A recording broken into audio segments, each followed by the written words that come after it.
मोगाच्या भाव भयणीनो, तुमकां सर्वांक हांव देवाचे आशिर्वाद मागता. आयच्या पयल्या वाचपांत आमी पळयलें, सरीस्पर्धे मैजे सांगता म्हाका एक निवास तयार कर. देवान फरमायल्या प्रमाणे मैजे एक तंबू तयार करता, तो सरंगार करता. देवान दिले 10 उपादेश एका पेटयेंत घालून ती पेट ह्या तंबान दवरता. एक खूप येवन ताचेर सावळी घालता.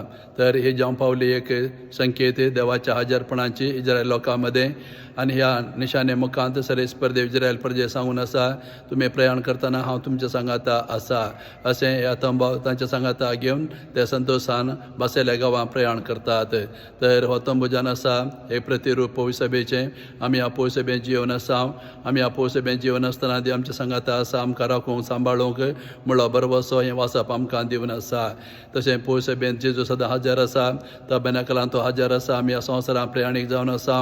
ह्या संवसारांत सर्गेच्या वाटेक आमी चमकतना जेजू आमच्या सांगाता आसा आमकां राखूंक सांबाळूंक आनी आमकां सर्गेची वाट दाखोवंक असलो संदेश हें वाचप आज आमकां दिवन आसा.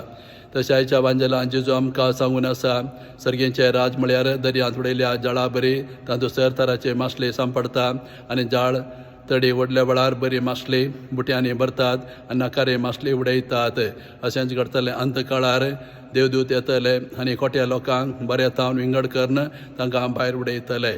तर ह्या काणये मुखार जेजू आमकां सांगून आसा की दर्यो जावन आसा एक निशाणी ह्या संवसाराची. आमी ह्या संवसारांत जिवन आसा. देवान आमकां ह्या संवसारांत जल्मा हाडला बरी जिणी जिवन सर्गेच्या राजा येवच्याक. जेजू ह्या संवसारांत आयला आमकां सर्वांक सर्गेच्या राजाक आपोवंक.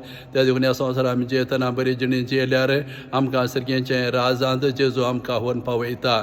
नाकारे मासले बरें आमी खोटें जिवी जियेल्यार आमी शिक्षेक वळख जाता.